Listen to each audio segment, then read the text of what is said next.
അൽഹംദുലില്ലാ നഹ്മദുഹു വനസ്തഈനുഹു വനുഅ്മിനു ബിഹി വനതവക്കലു അലൈഹി വനഊദു ബില്ലാഹി മിൻ ശുറൂരി അൻഫുസിനാ വമിൻ സയ്യിആതി അഅ്മാലിനാ മൻ യഹ്ദിഹില്ലാഹു ഫലാ മുളില്ല ലഹു വമൻ യുളിൽഹു ഫലാ ഹാദിയ ലഹു വഅശ്ഹദു അൻ ലാ ഇലാഹ ഇല്ലല്ലാഹു വഹ്ദഹു ലാ ശരീക ലഹു വഅശ്ഹദു അന്ന മുഹമ്മദൻ അബ്ദുഹു വറസൂലുഹു അർസലഹു ബിൽഹുദാ വദീനിൽ ഹഖ് ലിയുദ്ഹിറഹു അലദ്ദീനി കുല്ലിഹി വലൗ കരിഹൽ മുശ്രികൂൻ. അല്ലാഹുമ്മ സ്വല്ലി അലാ മുഹമ്മദിൻ വഅലാ ആലി മുഹമ്മദ് കമാ സ്വല്ലൈത അലാ ഇബ്രാഹീമ വഅലാ ആലി ഇബ്രാഹീം ഇന്നക ഹമീദും മജീദ്. അല്ലാഹുമ്മ ബാരിക് അലാ മുഹമ്മദിൻ വഅലാ ആലി മുഹമ്മദ് കമാ ബാറക്ത അലാ ഇബ്രാഹീമ വഅലാ ആലി ഇബ്രാഹീം ഇന്നക ഹമീദും മജീദ്. അമ്മാ ബഅദു ഫഇന്ന അസ്ദഖൽ കിതാബി കിതാബുല്ലാഹ് വഖൈറസ് സുനന സുനനു മുഹമ്മദിൻ സല്ലല്ലാഹു അലൈഹി വസല്ലം വശർറൽ ഉമൂരി മുഹദസാത്തുഹാ വകുല്ല മുഹദസത്തിൻ ബിദ്അ വകുല്ല ബിദ്അത്തിൻ ളലാല. യാ അയ്യുഹല്ലദീന ആമനൂ ഉസീകും അവ്വലൻ ബിത്തഖ്വല്ലാഹ്. അഊദു ബില്ലാഹി മിനശ് ശൈത്വാനിർ റജീം. ബിസ്മില്ലാഹിർ റഹ്മാനിർ റഹീം. യാ അയ്യുഹല്ലദീന ആമനൂ ഇസ്തജീബൂ ലില്ലാഹി വലിർ-റസൂൽ ഇദാ ദഅാകും ലിമാ യുഹ്യീകും വഅലമൂ അന്നല്ലാഹ യഹൂലു ബൈനൽ മർഇ വഖൽബി വഅന്നഹു ഇലൈഹി തുഹ്ശറൂൻ. അല്ലാഹുവിൻ്റെ അടിമകളായ സഹോദരങ്ങളെ, അല്ലാഹുവിൻ്റെ വിധിവിലക്കുകൾ അനുസരിച്ച് ജീവിക്കാൻ എന്നെയും നിങ്ങളെയും ആദ്യമേ ഉണർത്തുകയാണ്, ഉപദേശിക്കുകയാണ്. അപ്രകാരം ജീവിച്ചു മരിക്കാൻ അല്ലാഹു നമ്മെ അനുഗ്രഹിക്കുമാറാകട്ടെ. പരിശുദ്ധ റമദാനിൻ്റെ പുണ്യദിനരാത്രങ്ങളിലൂടെയാണ് നമ്മൾ പോയിക്കൊണ്ടിരിക്കുന്നത്. പരമാവധി അമലുകളിൽ നമ്മൾ വ്യാപൃതരാകേണ്ടതുണ്ട്.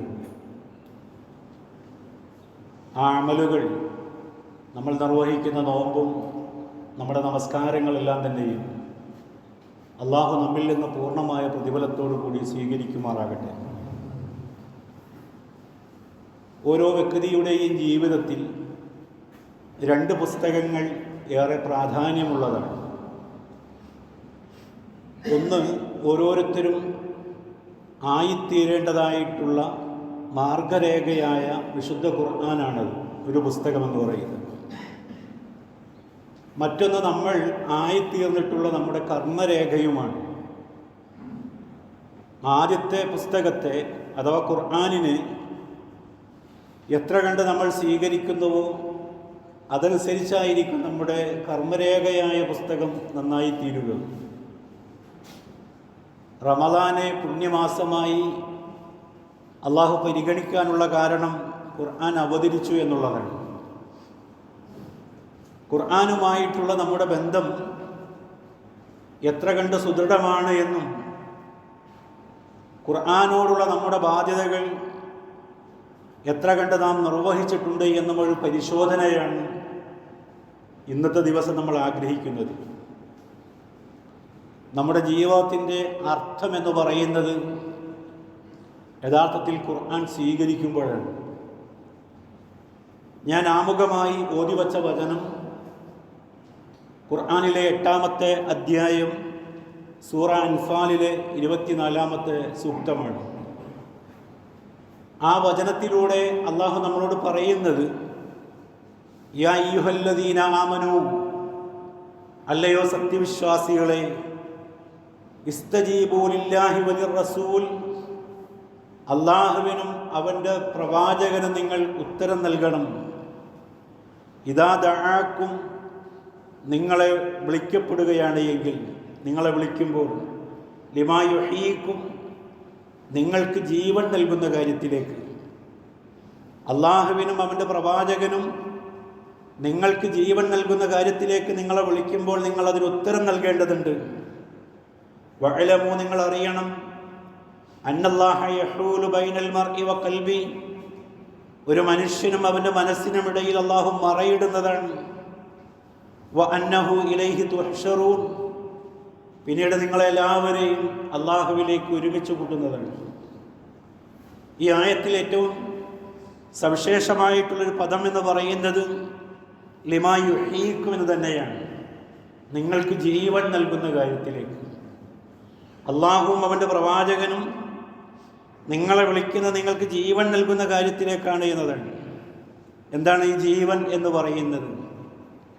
ഭൗതികമായ ഏതെങ്കിലും ഒരു കാലഘട്ടത്തിൽ ജനിക്കുകയും മറ്റൊരു നിശ്ചയിക്കപ്പെട്ട തീയതിയിൽ അവസാനിക്കുകയും ചെയ്യുന്ന കേവലം മറ്റ് ജീവജാലങ്ങളെപ്പോലെയുള്ള ജീവനെ പറ്റിയാണോ? ഒരാശയത്തെയാണ് പ്രതിദാനം ചെയ്യുന്നത്, ഒരർത്ഥത്തെയാണ് പ്രതിദാനം ചെയ്യുന്നത്. ജീവത്തിൻ്റെ അർത്ഥത്തിലേക്ക് നിങ്ങളെ വിളിക്കപ്പെടുകയാണ് എങ്കിൽ അപ്പോൾ മറ്റൊരു ലോകത്തെ സംബന്ധിച്ചാണ് പറയുന്നത്. ഖുർആനിലെ 8-ാമത്തെ അധ്യായം സൂറ അൻഫാലിലെ തന്നെ 67-ാമത്തെ വചനത്തിൽ അല്ലാഹു അത് വീണ്ടും വിവരിക്കുന്നുണ്ട്. ഖുർആൻ്റെ ഒരു വചനം മറ്റു വചനങ്ങളെ വിശദീകരിക്കുകയാണ്. തുരീദുന അർളദ് ദുനിയ, നിങ്ങളൊക്കെ ഉദ്ദേശിക്കുന്നത് ദുനിയാവാണ്, ഇഹലോക ജീവിതമാണ്. ഇവിടെ എങ്ങനെയെങ്കിലും സമ്പന്നനാകണമെന്നതും അധികാരം നമ്മുടെ കൈപ്പിടിയിൽ ഒതുങ്ങണമെന്നതും സ്വാധീനം നമ്മൾ വിചാരിക്കുന്ന മേഖലകളിലേക്കൊക്കെയും വ്യാപിപ്പിക്കണമെന്നും ഒക്കെയാണ് നമ്മൾ ഉദ്ദേശിക്കുന്നത്. വല്ലാഹു, എന്നാൽ അള്ളയാകട്ടെ യുരീദുൽ ആഖിറ, പരലോകത്തെയാണ് അള്ളാഹു ഉദ്ദേശിക്കുന്നത്. വല്ലാഹു അസീസുൻ ഹക്കീം, അള്ളാഹു പ്രതാപശാലിയും ഉന്നതനുമാകുന്നു. പടച്ചവൻ ഈ ജീവിതം എന്നതുകൊണ്ട് ഉദ്ദേശിക്കുന്നത് ഒരിക്കലും നശിച്ചു പോകാത്ത ആ ഒരു ജീവിതത്തിലെ വിജയത്തിലേക്ക് നിങ്ങൾ ക്ഷണിക്കുമ്പോൾ നിങ്ങൾ ഉത്തരം നൽകണമെന്നതാണ്. ഖുർആനിലെ 29-ാമത്തെ അധ്യായം സൂറ അങ്കബൂത്തിലെ 64-ാമത്തെ വചനത്തിൽ അള്ളാഹു വീണ്ടും പറയുന്നുണ്ട്, വമാ ഹാദിഹിൽ ഹയാത്തു ദുനിയ, ഈ ഇഹലോകം എന്ന് പറയുന്നത് ഇല്ലാ ലഹുവുൻ വലഇബുൻ, ഒരു വിനോദവും കളിയും മാത്രമാണ്. വ ഇന്നദ്ദാറൽ ആഖിറ, എന്നാൽ പരലോകമാകട്ടെ ലഹിയൽ ഹയവാൻ, യഥാർത്ഥ ജീവിതം എന്ന് പറയുന്നത് അവിടെയാണ്. ലൗകാനു യഅലമൂൻ, നിങ്ങൾ അറിയുള്ളവരാണ് എങ്കിൽ.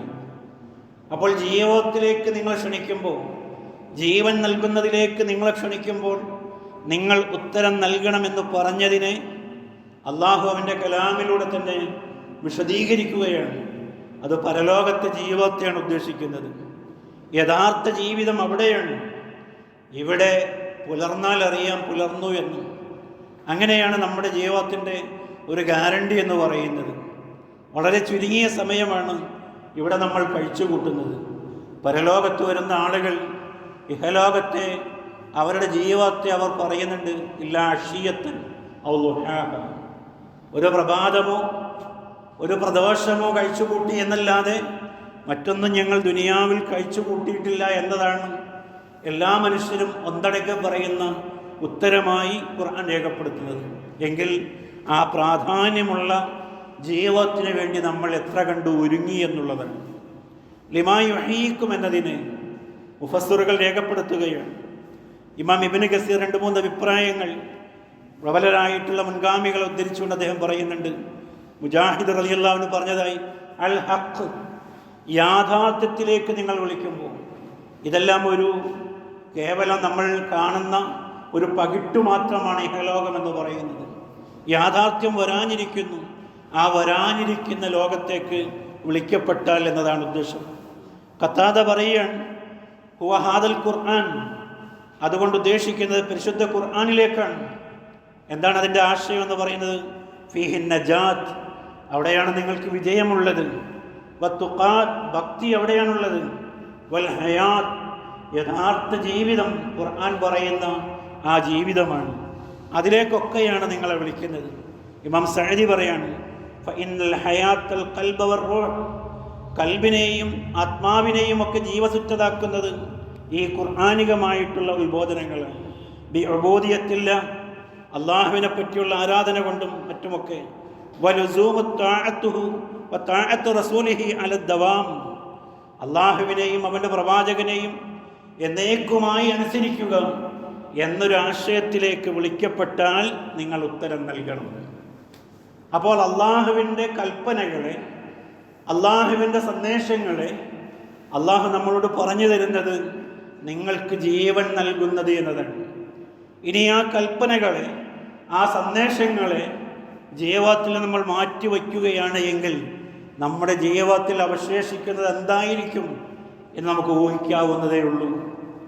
കേവലം ജന്തുലോകത്തെ ജന്തുക്കൾ ജീവിക്കുന്നത് പോലെയുള്ള ഒരു മൃഗയാ ജീവിതമായിരിക്കും നമുക്കുണ്ടാവുക. ഖുർആൻ 2-ാമത്തെ അധ്യായത്തിൽ അത് കുറെ കൂടി അള്ളാഹു വ്യക്തമാക്കുന്നുണ്ട്. സിബഗത്തുള്ള, അള്ളാഹുവിൻ്റെ വർണ്ണം, അള്ളാഹുവിനേക്കാൾ ഒമൻ അഹ്സനു മിനല്ലാഹി സിബഗ, പടച്ചവനേക്കാൾ വർണ്ണം നൽകുന്നവൻ ആരാണുള്ളത്? സിബഗ എന്ന വാക്കിന് വർണ്ണമെന്നാണ് പറയുന്നത്. വസ്ത്രങ്ങൾക്കെല്ലാം കൊടുക്കുന്ന ചായത്തെയാണ് സിബഗ എന്നതുകൊണ്ട് അർത്ഥമാക്കുന്നത്. വസ്ത്രം ആകർഷണീയമാകുന്നത് അതിലെ പ്രത്യേകമായ ഡിസൈനുകൾ കൊണ്ടാണ്. എങ്കിൽ നിങ്ങളുടെ ജീവിതത്തെ ഏറ്റവും ആകർഷകമാക്കുന്നത് അള്ളാഹു നൽകുന്ന ഈ വർണ്ണം, ദീനുള്ള പടച്ചവൻ്റെ ദീനാണ്. നമ്മുടെ ജീവിതത്തെ ആകർഷകമാക്കുന്നത്, നമ്മുടെ ജീവിതത്തെ ഉന്നതമാക്കുന്നത്, നമ്മുടെ ജീവിതത്തെ സംസ്കാര സമ്പന്നമാക്കുന്നത് ഈ ഒരു ആശയമാണ്.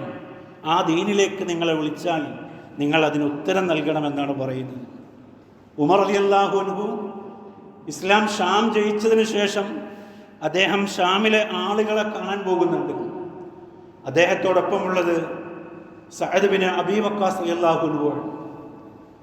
ഉമർ റളിയല്ലാഹു അൻഹുവിൻ്റെ ദേഹത്തുള്ള അദ്ദേഹം ധരിച്ചിരിക്കുന്ന വസ്ത്രം അനേക സ്ഥലങ്ങളിൽ തുന്നിക്കൂട്ടിയതാണ്. ഒരു രാജ്യത്തേക്ക് ഇസ്ലാമിലെ ഖലീഫ കടന്നു ചെല്ലുമ്പോൾ, മുസ്ലിങ്ങളുടെ അമീർ കടന്നു ചെല്ലുമ്പോൾ അവരിലൊരു അന്തസ്സും ആഭിജാത്യവുമൊക്കെ ഉണ്ടാക്കാൻ ഈ കീറിപ്പറഞ്ഞ വസ്ത്രത്തിനു പകരം നല്ലൊരു വസ്ത്രം താങ്കൾക്ക് ഞാൻ തുന്നിത്തരാമെന്ന് അദ്ദേഹം പറയുന്നുണ്ട്. ആളുകൾക്കൊരു ഗമയൊക്കെ വേണ്ടേ? നമ്മളൊക്കെ ചിന്തിക്കുന്നത് പോലെ സഅദ് ബിൻ അബീ വഖാസ് റളിയല്ലാഹു അൻഹു ഉമർ റളിയല്ലാഹു അൻഹുവോട് പറയണം. അദ്ദേഹം പറയുന്നുണ്ട്, നഹന ഖൗമുൻ അഅസ്സനല്ലാഹു ബിൽ ഇസ്ലാം, നമ്മളൊരു സമൂഹമായിരുന്നു, നമുക്ക് പ്രതാപം നൽകിയത് അല്ലാഹു ഇസ്ലാമിനെ കൊണ്ടാണ്.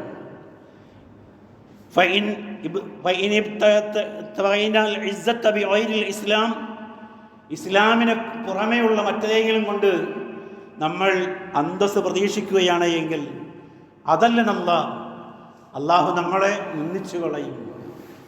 നമുക്ക് അന്തസ്സും പ്രതാപവും ഒക്കെ നൽകുന്നത് ഇസ്ലാമിനെ കൊണ്ടാണ്. ആ ഇസ്ലാമിനെ എവിടെയെങ്കിലും അടക്കി വച്ചിട്ട് മറ്റേതെങ്കിലും അണിഞ്ഞാലാണ് നമുക്ക് അന്തസ്സും പ്രതാപവും ഉണ്ടാകുന്നത് എന്ന് നിങ്ങൾ ആരെങ്കിലും വിചാരിക്കുകയാണ് എങ്കിൽ തീർച്ചയായും അള്ളാഹു നിങ്ങളെ നിന്ദിച്ചു കളയുമെന്നാണ് ഉമർ റളിയല്ലാഹു അൻഹു സഅദ് ബിൻ അബീ വഖാസ് നൽകുന്ന മറുപടിയായി രേഖപ്പെടുത്തുന്നത്. പറഞ്ഞു വരുന്നത് നമ്മുടെ ജീവിതത്തിൻ്റെ അന്തസ്സും ആഭിജാത്യവും നിലവാരവുമെല്ലാം ഈ ദീനാണ് എന്ന് മനസ്സിലാക്കണം. ആ ദീനീ സന്ദേശങ്ങളാണ് ഈ വേദപുസ്തകത്തിലൂടെ നമുക്ക് പഠിപ്പിക്കപ്പെടുന്നത്. അതിനോടുള്ള നമ്മുടെ സമീപനം എങ്ങനെയാണ് എന്ന് നമ്മൾ ആലോചിച്ച് നോക്കേണ്ടതുണ്ട്. അത് ഈ പള്ളിമുറിയിൽ മാത്രം ഒതുങ്ങി നിൽക്കുന്ന ആലോചനയല്ല. ജീവിതത്തിൽ മുഴുനീളം മരിക്കുന്നത് വരെയും ഈ ഗ്രന്ഥവുമായി എനിക്ക് എന്തു ബന്ധം എന്ന് നമ്മൾ ആലോചിക്കണം. രാവിലെ പത്രം കിട്ടിയില്ലെങ്കിൽ അസ്വസ്ഥരാകുന്ന നമ്മൾ, രാവിലെ വേണ്ടപ്പെട്ട ഒരാളെ കണ്ടില്ലെങ്കിൽ വല്ലാതെ ബേജാറാകുന്ന നമ്മൾ, നമ്മുടെ പക്കലുള്ള ഈ ഖുർആനുമായി നമുക്കെന്തു ബന്ധം എന്ന് നമ്മൾ ആലോചിക്കണം. ഖുർആനിലെ 42-ാമത്തെ അധ്യായം സൂറ ഷൂറയിലെ 52-ാമത്തെ വചനം അല്ലാഹുവിന്റെ ഈ ഗ്രന്ഥത്തെ വീണ്ടും പറയുകയാണ്. വകദാലിക ഔഹൈന, അപ്രകാരം നാം നിങ്ങൾക്ക് ഇതാ ദിവ്യബോധനം നൽകിയിരിക്കുന്നു. ഇലൈക, നിങ്ങളിലേക്ക്, റൂഹൻ മിൻ അംറിന, നമ്മുടെ കൽപ്പനയാൽ ചൈതന്യവത്തായ സന്ദേശം കൊണ്ട് നിനക്ക് നാം ഉത്ബോധനം നൽകിയിരിക്കുന്നു. ചൈതന്യവത്തായത് റൂഹ് എന്നാണ് ഖുർആനിനെ അള്ളാഹു അവിടെ വിശേഷിപ്പിച്ചത്, ആത്മാവ് എന്ന്. ഈ ആയത്തിൻ്റെ വ്യാഖ്യാനത്തിൽ മുഫസ്സിറുകൾ രേഖപ്പെടുത്തുകയാണ്. ഇമാം സഅദി പറയാണ്, വഹുവ ഹാദൽ ഖുർആനുൽ കരീം, ഖുർആനെയാണ് അവിടെ അല്ലാഹു റൂഹ് സമ്മാഹു റൂഹൻ എന്ന് പറഞ്ഞത് ഖുർആനിനെ സംബന്ധിച്ചാണ്. ലിഅന്ന റൂഹ യഹ്യാ ബിഹിൽ ജസദ്, ശരീരത്തെ ചലിപ്പിക്കുന്നത്, ജീവിപ്പിക്കുന്നത് ആത്മാവുള്ളപ്പോഴാണ്. വൽ ഖുർആൻ തഹ്യാ ബിഹിൽ ഖുലൂബ് വൽ അർവാഹ്, അതേപോലെ ഖുർആൻ ഹൃദയങ്ങളെയും ആത്മാവുകളെയും പുനർജീവിപ്പിച്ചു കൊണ്ടിരിക്കും. വ തഹ്യാ ബിഹി മസാലിഹദ് ദുനിയ വദ്ദീൻ, അതേപോലെ തന്നെ ദീൻ, ഈ ഖുർആൻ നിങ്ങളുടെ ജീവിതത്തിൽ എല്ലാ നല്ല കാര്യങ്ങളിലേക്കും നിങ്ങളെ പ്രേരിപ്പിച്ചുകൊണ്ട് ഇഹത്തിലും പരത്തിലും വിജയത്തിനാവശ്യമായ കാര്യങ്ങൾ നിങ്ങളെ കൊണ്ട് ചെയ്യിപ്പിക്കുന്നത് ഈ ഖുർആനാണ്. ആ ഗ്രന്ഥവുമായി നമുക്കുള്ള ബന്ധം എന്താണ് എന്നതാണ് നമ്മൾ ആവർത്തിച്ച് പരിശോധിക്കേണ്ടത്. അതിൽ വളരെ പ്രധാനപ്പെട്ട ഒന്നാണ് ഹഖുൽ ഈമാൻ വ തസ്ദീഖ്. ആ ഗ്രന്ഥത്തെ വിശ്വസിക്കേണ്ട മുറപ്രകാരം വിശ്വസിക്കുകയും സത്യപ്പെടുത്തുകയും ചെയ്യുക എന്നത്. ആ ഒരു വാചകം ചോദിച്ചാൽ നമുക്ക് ആർക്കും രണ്ടഭിപ്രായമില്ല. നമുക്ക് ഖുർആനിൽ വിശ്വാസം ഉണ്ടല്ലോ, നമുക്ക് ഖുർആനെ നമ്മൾ സത്യപ്പെടുത്തുന്നല്ലോ, അതെന്താ സംശയം? എന്നാൽ ഒരു പരിശോധനയിൽ നമ്മളൊന്ന് ആലോചിച്ച് നോക്കേണ്ടതുണ്ട്. ഖുർആൻ നമ്മൾ പരിഗണിക്കുന്ന പോലെ, പറയുന്ന പോലെ, നമ്മൾ വിശ്വസിക്കുന്ന പോലെ നമ്മുടെ ജീവിതത്തിൽ എത്ര കണ്ട് നമ്മൾ ഖുർആനെ നമ്മൾ പിൻപറ്റുന്നുണ്ട് നമ്മൾ ആലോചിച്ച് നോക്കേണ്ടതുണ്ട്. പലപ്പോഴും നമ്മുടെ സമീപനം, പൊതുവായിട്ടുള്ള നമ്മുടെ ഒരു രീതി എന്ന് പറയുന്നത്, നമ്മൾ പറയൽ അങ്ങനെയൊക്കെ നോക്കിയപ്പോൾ ജീവിക്കാൻ പറ്റുമെന്നാണ്. ഖുർആനൊക്കെ പറയുന്നത് പോലെയൊക്കെ 100% ഇപ്പോൾ നോക്കി നമുക്ക് ജീവിക്കാൻ പറ്റുമോ എന്നതൊരു സാമാന്യ വർത്തമാനമായി മുസ്ലിങ്ങൾ പോലും പറഞ്ഞു വരികയാണ്. ആ പറഞ്ഞതിൻ്റെ അർത്ഥം എന്താണ്? ഇത് ഈ കാലഘട്ടത്തിൽ പ്രായോഗികമൊന്നുമല്ല, കുറേയൊക്കെ നമുക്ക് കൊണ്ടുപോകാം എന്നതാണ് നമ്മൾ പറയുന്നത്. നമ്മൾ പോലും ആത്മാർത്ഥമായി ഇത് ഈ കാലഘട്ടത്തിലല്ല, ഏത് കാലഘട്ടത്തിലും കൃത്യമായി നമ്മൾ പിൻപറ്റേണ്ടതും അവലംബിക്കേണ്ടതുമാണ് എന്നുള്ളൊരു വിചാരം പോലും നമ്മിൽ നിന്ന് മറഞ്ഞു പോകുന്നു എന്നുള്ളതാണ്. ഖുർആൻ, മുൻകഴിഞ്ഞ വേദത്തിൻ്റെ ആളുകൾ ഈ ഖുർആനെ മനസ്സിലാക്കുന്ന സന്ദർഭത്തെ രേഖപ്പെടുത്തുന്നുണ്ട്. ഖുർആനിലെ 5-ാമത്തെ അധ്യായം സൂറ മാഇദയിലെ 83-ാമത്തെ വചനം, വഇദാ സമിഉ മാ ഉൻസില ഇല റസൂൽ, പ്രവാചകന് അവതരിക്കപ്പെട്ടതവർ കേൾക്കുകയാണ് എങ്കിൽ, തറാ അഈനുഹും തഫീദു മിനദ്ദം, അവരുടെ കണ്ണുകളിൽ നിന്ന് കണ്ണുനീരുകൾ ഒലിച്ചിറങ്ങുന്നത് നിനക്ക് കാണാം. മിമ്മാ അറഫു മിനൽ ഹഖ്, യാഥാർത്ഥ്യം മനസ്സിലായതിൻ്റെ പേരിൽ. യഖൂലൂൻ, അവർ പറയാണ്, റബ്ബനാ ആമന്നാ, ഞങ്ങളുടെ രക്ഷിതാവെ ഞങ്ങൾ വിശ്വസിച്ചിരിക്കുന്നു. ഫക്തുബ്നാ, അതുകൊണ്ട് നീ ഞങ്ങളെ രേഖപ്പെടുത്തണമേ. മിനശ്ശാഹിദീൻ, സാക്ഷികളായ ആളുകളോടൊപ്പം, ഞങ്ങൾ ഈ വിശ്വാസികളാണ് എന്ന സാക്ഷ്യവചനത്തോടൊപ്പം ഞങ്ങളെ നീ രേഖപ്പെടുത്തണമേ എന്ന് മുൻകഴിഞ്ഞു പോയ വേദത്തിൻ്റെ ആളുകൾ ഖുർആനിൻ്റെ ആശയം മനസ്സിലാക്കുമ്പോൾ, ഈ സന്ദേശം മനസ്സിലാക്കുമ്പോൾ കണ്ണീരൊഴുക്കിക്കൊണ്ടവർ വിശ്വസിക്കുന്നതായി ഖുർആൻ രേഖപ്പെടുത്തുകയാണ്. അത്തരമൊരു വൈകാരികമായ തലത്തിൽ ഖുർആൻ എൻ്റെയും നിങ്ങളുടെയൊക്കെ ജീവിതത്തിൽ എവിടെയാണ് അനുഭവപ്പെട്ടിട്ടുള്ളത് എന്ന് നമ്മൾ ആലോചിച്ച് നോക്കേണ്ടതുണ്ട്. ഖുർആൻ ചില ആളുകളെ സംബന്ധിച്ച് വളരെ അപലപിക്കുന്നുണ്ട്, കർശനമായി വിമർശിക്കുന്നുണ്ട്. ആ വിമർശനത്തിൽ നമ്മൾ ഉൾപ്പെടുന്നുണ്ടോ നമ്മൾ ആലോചിച്ച് നോക്കേണ്ടതുണ്ട്. അതിങ്ങനെയാണ്. 2-ാമത്തെ അധ്യായം സൂറ ബഖറയിലെ 85-ാമത്തെ വചനം, അഫതുഅ്മിനൂന ബിബഅദിൽ കിതാബ്, വേദത്തിൻ്റെ ചിലത് നിങ്ങൾ സ്വീകരിക്കുകയും വിശ്വസിക്കുകയും, വതക്ഫുറൂന ബിബഅദിൻ, അതിൽ വേറെ ചിലത് നിങ്ങൾ നിഷേധിക്കുകയുമാണ്. ഫമാ ജസാഉ മൻ യഫ്അലു ദാലിക മിൻകും, നിങ്ങളിൽ അപ്രകാരം പ്രവർത്തിക്കുന്ന ആളുകൾക്കുള്ള പ്രതിഫലം എന്ന് പറയുന്നത് ഇല്ലാ ഖുസിയൻ ഫിൽ ഹയാത്തി ദുനിയ, ഈ ഐഹിക ജീവിതത്തിൽ അവർക്ക് അള്ളാഹു നിന്ദ്യത ഏൽപ്പിക്കുന്നതാണ്. വയൗമൽ ഖിയാമ, പുനരുദ്ധാന നാളിലാകട്ടെ, യുറദ്ദൂന ഇലാ അശദ്ദിൽ അദാബ്, വേദനാജനകമായ കഠിനമായ ശിക്ഷയിലേക്ക് അത്തരം ആളുകളെ നാം തള്ളിവിടുന്നതുമാണ്. വമല്ലാഹു ബിഗാഫിലിൻ അമ്മാ തഅമലൂൻ, നിങ്ങൾ പ്രവർത്തിക്കുന്നതിനെ സംബന്ധിച്ചൊന്നും നാം അശ്രദ്ധനല്ല എന്ന് അല്ലാഹു പറയുകയാണ്. ഒന്നാലോചിച്ച് നോക്കണം. ചിലത് സ്വീകരിക്കുക, നമുക്ക് പറ്റിയതും നമുക്ക് താല്പര്യമുള്ളതും, നമുക്ക് പറ്റാത്തതും താല്പര്യമില്ലാത്തതും നമ്മളിങ്ങനെ മാറ്റിവെക്കുക. അത്തരമൊരു സ്വീകരണമാണോ ഹക്കുൽ ഈമാനി വ തസ്ദീഖ് എന്ന് പറയുന്നിടത്ത്, നിങ്ങൾ വിശ്വസിക്കുകയും സത്യപ്പെടുത്തുകയും ചെയ്യണമെന്ന് പറയുന്നിടത്തുള്ള നമ്മുടെ സമീപനം അങ്ങനെയാണോ? നമ്മൾ ആലോചിച്ച് നോക്കുക. നമസ്കരിക്കാൻ നമ്മളൊക്കെ ഏറെ തൽപരരാണ്, നോമ്പ് നോക്കാനും നമ്മൾ ഏറെക്കുറെ തൽപരരാണ്. എന്നാൽ ധനത്തിൻ്റെ കാര്യം പറയുമ്പോൾ, സക്കാത്ത് കൊടുക്കുന്നിടത്ത് ഈ നമസ്കാരത്തെ പോലെ നോമ്പിനെ പോലെയുള്ള താല്പര്യം എത്ര ആളുകൾക്കുണ്ട് നമ്മൾ പരിശോധിക്കുക. അപ്പം നമ്മൾ ആലോചിച്ച് നോക്കുക. തുഅ്മിനൂന ബിബഅദിൽ കിതാബി വതക്ഫുറൂന ബിബഅദ്. ചിലത് നിങ്ങൾ സ്വീകരിക്കുകയും ചിലത് നിങ്ങൾ തള്ളിക്കളയുകയുമാണോ?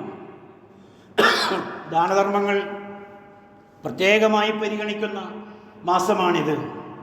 ആ ദാനധർമ്മങ്ങളൊക്കെ നമ്മൾ നിർവഹിക്കുമ്പോൾ നമ്മുടെ ആശ്രിതരായ ആളുകൾ, പ്രത്യേകിച്ച് മാതാപിതാക്കൾ, കുടുംബക്കാർ, അത്തരം ആളുകളെ അവഗണിക്കുന്നവരും നമ്മുടെ കൂട്ടത്തിലില്ലേ? ആലോചിച്ച് നോക്കാവുന്നത്. അഫതുഅ്മിനൂന ബിബഅദിൽ കിതാബി വതക്ഫുറൂന ബിബഅദ്. ചിലത് നിങ്ങൾ വിശ്വസിക്കുകയും മറ്റു ചിലതിനെ നിങ്ങൾ അവഗണിക്കുകയും നിഷേധിക്കുകയും ചെയ്യുകയാണോ? ആരാധനകൾ കൃത്യമായി അനുഷ്ഠിക്കുന്ന ആളുകൾ തന്നെ ജീവിത വ്യവഹാരങ്ങളിൽ, കൊടുക്കൽ വാങ്ങലുകളിൽ, അവിടെയൊക്കെയും വഞ്ചനയും അതേപോലെ തന്നെ അമിതമായ ലാഭവും അതേപോലെ തന്നെ വാക്കുപാലനമില്ലാത്ത അവസ്ഥയും വാഗ്ദത്ത ലംഘനവും ഒക്കെയായി മുന്നോട്ട് പോകുന്ന എത്ര ആളുകളാണുള്ളത്? അഫതുഅ്മിനൂന ബിബഅദിൽ കിതാബ് വതക്ഫുറൂന ബിബഅദ്. ചിലത് നിങ്ങൾ വിശ്വസിക്കുകയും ചിലത് നിങ്ങൾ നിഷേധിക്കുകയും ചെയ്യുകയാണോ എന്ന് നമ്മൾ നമ്മോട് തന്നെ ആലോചിച്ച് നോക്കേണ്ടതുണ്ട്. അവിടെ പൂർണ്ണമായും ഇതിനെ ഉൾക്കൊള്ളാൻ നമുക്ക് സാധിക്കേണ്ടതുണ്ട്. രണ്ടാമതായി, ഈ ഗ്രന്ഥത്തോടുള്ള നമ്മുടെ ബാധ്യത പറയുന്നത് ഹഖ്ഖ തിലാവ എന്നതാണ്.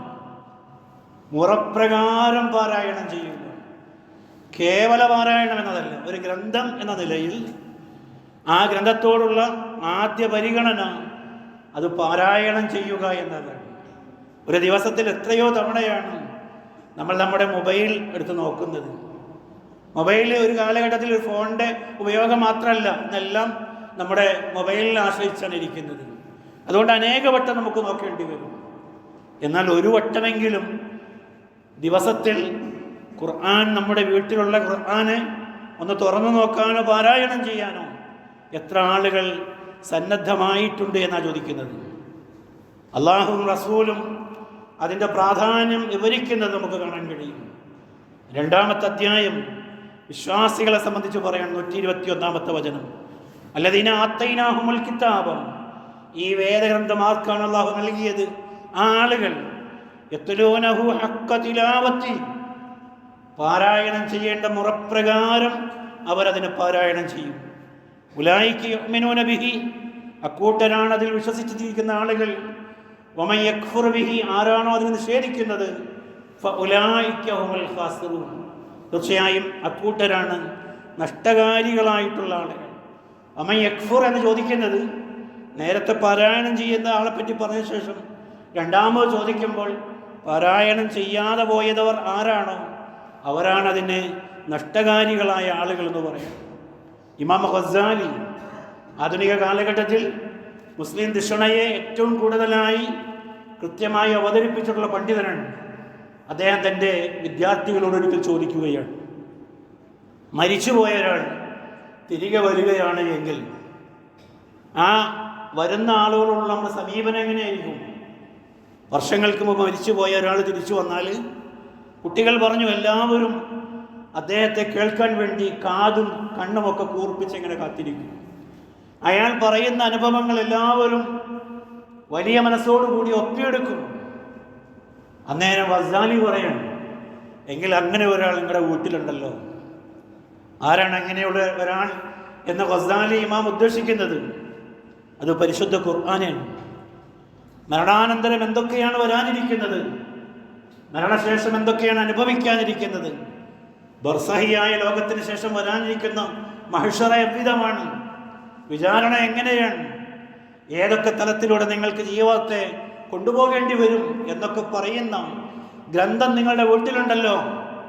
എന്നിട്ട് എത്ര കണ്ട് നിങ്ങൾ താല്പര്യപൂർവ്വം അതിനെ നോക്കുന്നു എന്നുള്ളതാണ്. പാരായണത്തിന് ഖുർആൻ പ്രയോഗിച്ച വാക്ക് തല എത്തുലു എന്നതാണ്. ആ വാക്കിന് പാരായണം എന്ന് പറയുന്നത്, വായന എന്ന് പറയുന്നത് വാക്കുകളുടെ തുടർച്ചയാണ്. അതേ അർത്ഥത്തിൽ പിന്തുടർന്നു അല്ലെങ്കിൽ പിന്തുടരുക എന്ന അർത്ഥത്തിലാണ് തലാ എത്തുലു എന്ന് പറയുന്നത്. അപ്പോൾ വാക്കുകളെ പിന്തുടരുക പോകുന്നത് പോലെ തന്നെ ആശയങ്ങളെ സ്വീകരിക്കുക എന്നതാണ്. നമുക്കറിയാം, പ്രവാചകൻ സല്ലല്ലാഹു അലൈഹി വസല്ലം നിരക്ഷരനായിരുന്നു. എഴുത്തും വായനയും അറിയാൻ പാടില്ലായിരുന്നില്ല. ആ പ്രവാചകനോടാണ് ഒന്നാമത്തെ കൽപ്പന, ഇഖ്റ, നീ വായിക്കുക എന്നത്. എന്നാൽ പ്രവാചകൻ പിന്നീട് ഏതെങ്കിലും സ്കൂളിൽ പോയി ചേരുകയോ വായിക്കുകയോ പഠിക്കുകയോ ചെയ്തിരുന്നില്ല എന്നത് ഒരു വസ്തുതയാണ്. പിന്നെ എങ്ങനെയാണ് പ്രവാചകൻ തൻ്റെ വായന നടത്തിയത് എന്നുള്ളത് നമ്മൾ പഠിക്കേണ്ടതുണ്ട്. അവിടെയാണ് നമ്മുടെ വായനയെ അർത്ഥവത്താക്കി തീർക്കാൻ കഴിയുക. ആ വായനയാണ് തലാ യത്തുലു എന്ന രീതിയിൽ. ഇമാം മുസ്ലിം റിപ്പോർട്ട് ചെയ്ത ഹദീസിൽ സഅദ് ബിൻ ഹിഷാമിൽ നിന്ന് ഉദ്ധരിക്കുകയാണ്. അദ്ദേഹം ഉമ്മുൽ മുഅ്മിനീൻ ആയിഷ റളിയല്ലാഹുവിനോട് ചോദിക്കുകയാണ്, അള്ളാഹുവിൻ്റെ റസൂലിൻ്റെ സ്വഭാവത്തെ സംബന്ധിച്ച് എനിക്കൊന്ന് പറഞ്ഞു തരിക. അന്നേരം മഹദി ചോദിക്കുകയാണ്, അലൈസ തഖ്റഉൽ ഖുർആൻ, നീ ഖുർആൻ പാരായണം ചെയ്യാറില്ലേ? അലസ്ത തഖ്റഉൽ ഖുർആൻ, നീ ഖുർആൻ പാരായണം ചെയ്യാറില്ലേ എന്നവർ ചോദിച്ചു. കുൽത്തു, ഞാൻ പറഞ്ഞു, ബല, തീർച്ചയായും ഞാൻ ഖുർആൻ പാരായണം ചെയ്യാറുണ്ട്. കാലത്ത് നമ്മുടെ ഉമ്മ പറയാണ്, ഫഇന്ന ഖുലുഖൻ നബിയ സല്ലല്ലാഹു അലൈഹി വസല്ലം കാനൽ ഖുർആൻ, പ്രവാചകന്റെ സ്വഭാവം എന്ന് പറയുന്നത് അത് ഖുർആനായിരുന്നു എന്നത്. അപ്പോൾ ഖുർആനിൻ്റെ അക്ഷരവായനയേക്കാൾ ഉപരിയായി ആശയ വായനയാണ് പ്രവാചകൻ നടത്തിയത്. തൻ്റെ ജീവിതത്തിൽ എന്തൊക്കെ മാറ്റങ്ങളാണോ ഖുർആൻ ആവശ്യപ്പെടുന്നത്, ആ മാറ്റങ്ങൾ പ്രവാചകൻ കൊണ്ടുവന്നു. എന്തൊക്കെയാണോ ജീവിതത്തിൽ അവതരിപ്പിക്കണമെന്ന് അള്ളാഹു നിർദ്ദേശിച്ചത്, ആ നിർദ്ദേശങ്ങളൊക്കെ തന്നെയും കൃത്യമായി പ്രവാചകൻ ജീവിതത്തിൽ പകർത്തി. അങ്ങനൊരു വായന ജീവിതത്തിൽ എത്ര വട്ടം നമുക്ക് നടത്താൻ സാധിച്ചിട്ടുണ്ട് എന്ന് നമ്മൾ ആലോചിച്ച് നോക്കേണ്ടതുണ്ട്. ഈ ആയത്തിൻ്റെ വ്യാഖ്യാനത്തിൽ ഇമാം ഇബ്നു കസീർ പറയാണ്, ഹക്ക തിലാവത്തി എന്ന് പറയുന്നതിന് എന്താണ് മുറപ്രകാരമുള്ള വായന എന്ന് പറയുന്നത്? അദ്ദേഹം പറയുന്നത് ഇങ്ങനെയാണ്, ഇദാ മർറ ബിദിക്രിൽ ജന്ന, ഒരാൾ സ്വർഗത്തെ സംബന്ധിച്ച് വായിക്കുകയാണ്, സഅലല്ലാഹുൽ ജന്ന, അപ്പോൾ അയാൾ സ്വർഗത്തെ അള്ളാഹുവിനോട് ചോദിക്കുക. നമുക്കൊന്നും അറിയാൻ പറ്റാത്ത അവസ്ഥയിലാണ്. നമ്മളിത് എങ്ങനെയെങ്കിലും വായിച്ച് തീർത്തുകൊണ്ട് ഞാൻ 3 തീർത്തു, 4 തീർത്തു, 5 തീർത്തു എന്ന് പറയുന്ന ആവേശത്തിലാണ്. അങ്ങനെയല്ല വായന എന്നുള്ളതാണ്. നമ്മൾ വായിക്കുമ്പോൾ എന്താണ് വായിക്കുന്നത് എന്നറിയുമ്പോഴേ ചോദ്യമുണ്ടാകാൻ സാധ്യതയുള്ളൂ. സ്വർഗത്തെ നമ്മൾ വായിച്ചപ്പോൾ റബ്ബിനോട് നമ്മൾ സ്വർഗം ചോദിക്കുക. വഇദാ മർറ ബിദിക്രിന്നാർ, നരകത്തെ സംബന്ധിച്ചുള്ള വായനയിലൂടെ കടന്നു പോകുമ്പോൾ തഊദു ബില്ലാഹി മിനന്നാർ, നരകത്തിൽ നിന്ന് അള്ളാഹുവിനോട് രക്ഷ തേടുകയാണ്. അതാണ് ഹക്ക തിലാവത്തി എന്ന് പറയുന്നത്. മഹാനായ ഇബ്നു മസ്ഊദ് പറയാണ്, അൻ യഹല്ല ഹലാലഹു വയുഹരിമ ഹറാമഹു, ആർക്കാണോ ഖുർആൻ വായിച്ചിട്ട് അതിൻ്റെ നിരോധങ്ങളും അതേ അനുവദനീയങ്ങളും തിരിച്ചറിയാൻ കഴിയുന്നത്, അതാണ് യഥാർത്ഥ വായന എന്ന് പറയുന്നത്. വയഖ്റഉ കമാ അൻസലല്ലാഹു വലാ യുഹരിഫുൽ കലിമ അൻ മവാളി, അതേപോലെ തന്നെ അള്ളാഹു പ്രയോഗിച്ച ആ ലഫ്ലുകളെ, പദങ്ങളെ, വാക്കുകളെ സ്ഥാനത്തുനിന്ന് തെറ്റിക്കാതെ അതേ രീതിയിൽ വായിക്കുക എന്നുള്ളതാണ്. വലാ യത്ലുവൽ മിൻഹു ശൈഅൻ അലാ ഗൈരി തഅ്വീലി, അള്ളാഹു കൊടുക്കാത്ത വ്യാഖ്യാനം, സ്വന്തം നിലയിൽ ആയത്തുകളെ യഥേഷ്ടം ഇങ്ങനെ വായിച്ചു കൊണ്ടിരിക്കുക. ആ വായനയുമാണ് അല്ലെങ്കിൽ ആ രീതിയുമാണ് യഥാർത്ഥ വായന അല്ലാതെ പോകുന്നത്. അപ്പോൾ വിരോധങ്ങളെയും കൽപ്പനകളെയും തിരിച്ചറിയാൻ കഴിയുകയും അള്ളാഹു പ്രയോഗിച്ച സ്ഥാനങ്ങളെ കൃത്യമായി പരിഗണിക്കലും അള്ളാഹുവിൻ്റെ വ്യാഖ്യാനത്തിന് പുറമെ സ്വന്തമായ വ്യാഖ്യാനങ്ങൾ കടത്തിക്കൂട്ടാതിരിക്കുകയും ചെയ്യുക എന്നതാണ് ഹക്ക തിലാവത്തി എന്ന് പറയുന്നത്. അപ്രകാരം ഒരു വായന തീർച്ചയായും ഈ ഗ്രന്ഥത്തോടുള്ള നമ്മുടെ ബാധ്യതയായി കൊണ്ട് പറയണം. ഇപ്പോൾ 2 കാര്യങ്ങളാണ് പറഞ്ഞത്. ഒന്ന്, നമ്മൾ മുറപ്രകാരം വിശ്വസിക്കുകയും സത്യപ്പെടുത്തുകയും ചെയ്യണം ജീവിതം കൊണ്ട്. രണ്ടാമത് നമ്മൾ ചെയ്യേണ്ടത് കൃത്യമായ പാരായണമാണ്. ഇനി കേവല പാരായണം, ആശയം അർത്ഥമൊന്നും മനസ്സിലാക്കാൻ പറ്റാത്ത ആളുകൾക്കും അത്തരമൊരു സാധ്യതകൾ അള്ളാഹുവിൻ്റെ റസൂല് പറയുകയാണ്. നോക്കൂ നിങ്ങൾ, ഓരോ ഹർഫിനും ഓരോ നന്മകൾ അള്ളാഹു രേഖപ്പെടുത്തും. ഒരു നന്മ 10 നന്മയായി രേഖപ്പെടുത്തും. അപ്പോൾ നിങ്ങളിൽ ഒരാൾ അലിഫ് ലാം മീം എന്ന് പാരായണം ചെയ്യുമ്പോൾ ഒരിക്കലും ഞാൻ പറയുന്നില്ല ഒരു ഹർഫാണ് എന്ന് ഞാൻ പറയുന്നില്ല, മറിച്ച് 3 ഹർഫുകളാണ്, 3 അക്ഷരങ്ങളാണ്. അപ്പോൾ അലിഫിനും ലാമിനും മീമിനുമൊക്കെയും ആ നന്മകൾ ഹസനാത്തുകൾ അള്ളാഹു രേഖപ്പെടുത്തും എന്നുള്ളതാണ്. ആ രീതിയിൽ അർത്ഥം കിട്ടാത്തവർക്കും പാരായണത്തിൽ നിന്ന് ഒഴിവാകാൻ പാടില്ല എന്നതാണ് പറഞ്ഞു വരുന്നത്. ഇമാം സുന്ന അഹ്മദ് ബിൻ ഹംബൽ റിപ്പോർട്ട് ചെയ്ത ഹദീസിൽ അല്ലാഹുവിൻ്റെ റസൂൽ പറയാണ്, അസ്സിയാമു വൽ ഖുർആൻ യശ്ഫഅാനി ലിൽ അബ്ദി യൗമൽ ഖിയാമ. പുനരുദ്ധാന നാളിൽ ഒരു വിശ്വാസിക്ക് ഖുർആനും നോമ്പും ശുപാർശ നടത്തുന്നതാണ്. യഖൂലു സിയാം, നോമ്പ് പറയും, അയ്യ റബ്ബ് മൻഅതഹു ത്വആം വശഹവാതു ബിന്നഹാർ. പകലിലെ അദ്ദേഹത്തിൻ്റെ ഭക്ഷണത്തെയും ശാരീരിക ഇച്ഛകളെയും ഞാൻ തടഞ്ഞു വച്ചിരിക്കുകയായിരുന്നു. ഫശഫഅനി ഫീഹി, അതുകൊണ്ട് അദ്ദേഹത്തിൻ്റെ കാര്യത്തിൽ എൻ്റെ ശുപാർശ സ്വീകരിക്കണമേ. വയഖൂലുൽ ഖുർആൻ മൻഅതഹു നൗമു ബില്ലൈൽ, രാത്രിയിൽ പാരായണം ചെയ്തുകൊണ്ട് അയാളുടെ ഉറക്കത്തിന് ഭംഗം വരുത്തുകയായിരുന്നു ഞാൻ. ഫശഫഅനി, അതുകൊണ്ട് എൻ്റെയും ശുപാർശ മനുഷ്യൻ്റെ കാര്യത്തിൽ സ്വീകരിക്കണമേ എന്ന് പറയും. ആ രീതിയിൽ 2 കാര്യങ്ങളും നോമ്പും ഖുർആനുമൊക്കെ അനുകൂലമായി സാക്ഷി നിൽക്കുന്നവരിൽ ഉൾപ്പെടാൻ ഞാനും നിങ്ങളും പരിശ്രമിക്കേണ്ടതുണ്ട്. പലപ്പോഴും നമ്മുടെ ഖുർആൻ പഠനവേദികൾ എന്ന് പറയുന്നത് സ്ത്രീ സംവരണമായി പോവുകയാണ്. നമ്മൾ ആണുങ്ങളൊക്കെ വലിയ യോഗ്യന്മാരും കൊള്ളാവുന്നവരൊക്കെയാണ്. അതുകൊണ്ട് ഇനി ഒരു ഖുർആൻ ക്ലാസ്സിന് പോയി എന്ന് അതൊന്ന് എഴുതിയെടുത്തൊന്ന് പഠിച്ചൊക്കെ വരിക എന്ന് പറഞ്ഞാൽ ഒരു മോശം ഏർപ്പാടായി പിശാച് നമ്മുടെ മനസ്സിലേക്ക് തോന്നിക്കുകയാണ്. അത്തരം ധാരണകളെയൊക്കെയും ഈ അന്വേഷണം പൊളിച്ചടക്കുന്നുണ്ട് എന്ന കാര്യത്തിൽ യാതൊരു തർക്കവുമില്ല. പറഞ്ഞത് 3 കാര്യമാണ്. ഒന്ന്, ഈ ഖുർആനാണ് നമ്മുടെ ജീവിതത്തിന് യഥാർത്ഥ ജീവിതം നൽകുകയും ജീവിതത്തിൻ്റെ കാഴ്ചപ്പാട് നൽകുകയും ചെയ്യുന്നത്. അതുകൊണ്ട് അതിനോടുള്ള 2 ബാധ്യതകളാണ് ഇവിടെ പറഞ്ഞിട്ടുള്ളത്. ഒന്ന്, കൃത്യമായി വിശ്വസിക്കുകയും ജീവിതം കൊണ്ട് അതിനെ സത്യപ്പെടുത്തുകയും ചെയ്യണം. 2ാമത്, മുറപ്രകാരം അതിനെ പാരായണം ചെയ്യുകയും ചെയ്യേണ്ടതുണ്ട്. ഈ കാര്യങ്ങളൊക്കെ ശ്രദ്ധിക്കുന്ന നല്ല വിശ്വാസികളിൽ വിശ്വാസിനികളിൽ അള്ളാഹു എന്നെയും നിങ്ങളെയും ഉൾപ്പെടുത്തി അനുഗ്രഹിക്കുമാറാകട്ടെ. അസ്തഗ്ഫിറുല്ലാഹ ലീ വലക്കും വലി ജമീഇൽ മുസ്ലിമീന അസ്തഗ്ഫിറൂ ഇന്നഹു ഹുവൽ ഗഫൂറുർ റഹീം.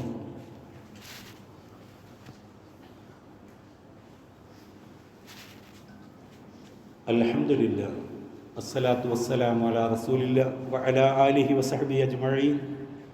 യാ അയ്യുഹല്ലദീന ആമനൂ ഉസീക്കും സാനിയൻ ബിത്തഖ്വല്ലാഹ്. അള്ളാഹുവിൻ്റെ അടിമകളായ സഹോദരങ്ങളെ, അള്ളാഹുവിൻ്റെ വിധിവിലക്കുകൾ അനുസരിച്ച് ജീവിക്കാൻ ഒരിക്കൽ കൂടെ എന്നെയും നിങ്ങളെയും ഉണർത്തുകയാണ്, ഉപദേശിക്കുകയാണ്. അപ്രകാരം ജീവിച്ചു മരിക്കാൻ അള്ളാഹു നമ്മെ അനുഗ്രഹിക്കുമാറാകട്ടെ. റമദാനിൻ്റെ രാത്രികളിൽ ഏറ്റവും സവിശേഷമായ ആരാധനയാണ് രാത്രി നമസ്കാരം എന്ന് പറയുന്നത്. റമദാനിൽ മാത്രമല്ല, റമദാൻ അല്ലാത്തപ്പോഴും വിശ്വാസികളുടെ ജീവിതവുമായി അഭേദ്യമായ ബന്ധമുള്ള ഒരു ആരാധന കർമ്മമാണ്. എങ്ങനെയാണ് അത് സംബന്ധമായി അള്ളാഹു അവൻ്റെ കിതാബിൽ വിവരിച്ചിരിക്കുന്നത്? തതജാഫ ജുനൂബുഹും അനിൽ മളാജിഇ യദ്ഊന റബ്ബഹും ഖൗഫൻ വതമഅൻ മിമ്മാ റസഖ്നാഹും യുൻഫിഖൂൻ. 32-ാമത്തെ അധ്യായം സൂറ സജദയിലെ 16-ാമത്തെ വചനമാണ്. വിശ്വാസികളെ പറ്റി പറയാനുള്ള അവരുടെ പാർശ്വഭാഗങ്ങൾ കിടപ്പറയിൽ നിന്ന് ഉയർന്നു പോകും. അള്ളാഹുവിനെ ആരാധിക്കുന്നതിന് വേണ്ടി, അവനോട് പ്രാർത്ഥിക്കുന്നതിന് വേണ്ടി എങ്ങനെയുള്ളവരായി?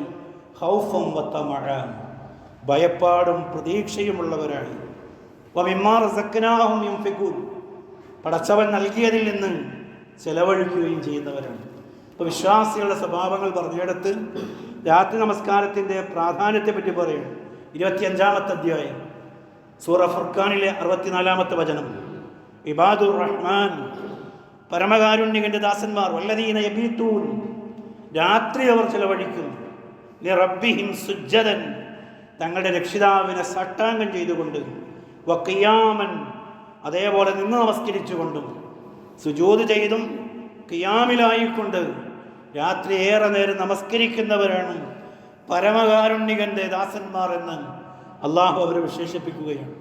ഇമാം മുസ്ലിം റിപ്പോർട്ട് ചെയ്ത ഹദീസിൽ കാണാം, അഫ്ദലുസ് സ്വലാത്തി ബഅദൽ ഫരീള, നിർബന്ധമായ നമസ്കാരത്തിന് ശേഷം ഏറ്റവും ശ്രേഷ്ഠമായ നമസ്കാരം സ്വലാത്തുൽ ലൈൽ, രാത്രിയിലുള്ള നമസ്കാരമാണ് എന്നതാണ്.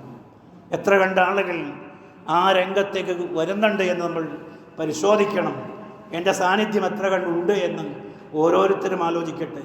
ഇനി എങ്ങനെ നിർവഹിക്കണം? പലപ്പോഴും ആരാധനകളുടെ കൂമ്പാരമായി കഴിയുമ്പോൾ ഒരു യാന്ത്രികത കടന്നു വരാൻ സാധ്യതയുണ്ട്.